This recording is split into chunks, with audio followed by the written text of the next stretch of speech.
প্রিয় সাংবাদিক বন্ধুগণ, আপনারা সকাল থেকে আমাকে কোশ্চেন করে গিয়েছেন আপনাদের আমাদের কোনো অভিযোগ আছে কিনা। আমি হাস্যোজ্জ্বল মুখে বলেছিলাম যে আর কোনো অভিযোগ করতে চাই না, এবং বিগত সময়টাতে যখন আপনারা কোশ্চেন করেছেন আমি অ্যান্সার করেছিলাম যে আমরা শুধু পজিটিভ চিন্তা করতে চাই, আর নেগেটিভিটি যেতে চাই না। এই ঢাকা বিশ্ববিদ্যালয় থেকে আমরা গণতন্ত্রের এমন একটি সিনারিও গোটা বাংলাদেশে উপহার দিতে চাই যেখানে কোনো অভিযোগ অনুযোগের জায়গা থাকবে না। আমরা সবাই সামগ্রিকভাবে জিতে যাব।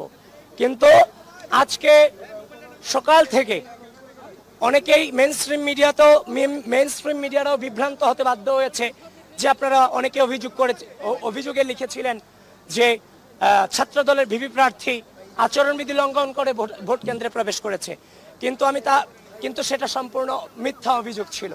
তো এই জন্য পরবর্তীতে দেখলাম মেইনস্ট্রিম মিডিয়া এটাকে আবার সংশোধন করে নিয়েছে। এই জন্য মেইনস্ট্রিম মিডিয়াদেরকে আমি আমার অন্তরস্থল থেকে কৃতজ্ঞতা জানাই। আপনারা আরো বেশি সচেতন হবেন সে আশা আমি রাখছি। কিন্তু দুপুর থেকে আমরা শুনতে পেলাম রোকেয়া হলে এবং অমর একুশে হলে কারচুপির অভিযোগ আমরা পেয়েছি।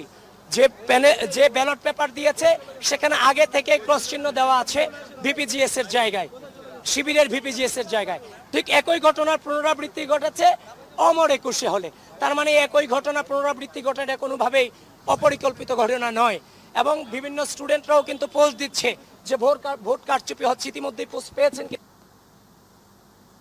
প্রতিবাদ জানিয়েছে, ভিডিও কিন্তু আপনারা দেখেছেন। তো সবকিছু মিলিয়ে আমরা আশঙ্কা করছি যে নির্বাচন এবং যে গণতান্ত্রিক পরিবেশ উপহার দেওয়ার চেষ্টা আমরা করি, অ্যাসিস্ট্যান্ট প্রফেসর যিনি এই নির্বাচনের দায়িত্বে তিনি আছেন, মোস্ট প্রবলি মুনামি ম্যাডাম, উনি যে লিস্ট প্যানেল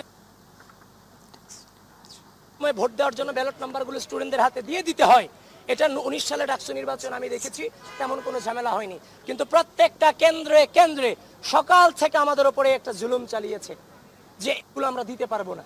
পরবর্তীতে মুনামি ম্যাডাম এখানে যিনি ছিলেন, সকল দূরত্ব থেকেও আমাদের মেয়েরা যখন এগুলো প্রচার করছিল, আমাদের পাঠকক্ষ বিষয়ক সম্পাদক সূচনাকে তিনি থ্রেট করেছেন যে তার নাকি বিশ্ববিদ্যালয়ের তিনি কিভাবে পড়ে, তার ছাত্রত্ব কিভাবে থাকে, তিনি নাকি ওই স্টুডেন্টকে দেখে নেবেন। সুতরাং মুনামি ম্যাডামের তো এই ধরনের হিংস্র আচরণ করার কথা ছিল না, কেননা এটা নির্বাচন অনুষ্ঠিত হচ্ছে। সুতরাং সবকিছু মিলিয়ে আমরা আশঙ্কা করছি যে গণতান্ত্রিক পরিবেশ উপহার দেওয়ার প্রয়োজন ছিল, হয়তোবা সেটা শুরুতেই হোঁচট খেয়েছে। সুতরাং আপনাদেরকে আহ্বান করছি আপনারা আরো বেশি সচেতনতা অবলম্বন করেন।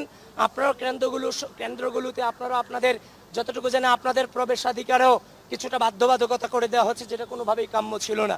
তো সুতরাং সবকিছু মিলিয়ে আপনারা আরো বেশি সচেতন হন।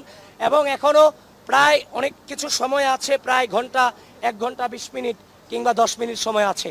যারা অনাবাসিক শিক্ষার্থী আছেন, এই চ্যালেঞ্জিং মুহূর্তে দাঁড়িয়ে আমি বলছি আপনারা চলে আসুন, ভোটাধিকার প্রয়োগ করুন।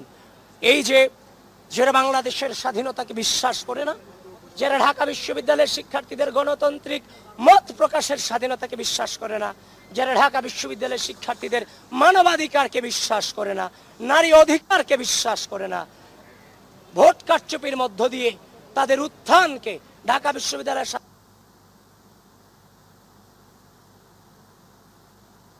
বিশ্ববিদ্যালয় প্রশাসনকে আহ্বান করছি যে অভিযোগগুলো এসেছে সুষ্ঠুভাবে সেগুলোর আপনারা সুরাহা করুন। খুব আপনারা আরো বেশি সচেতনতা অবলম্বন করেন।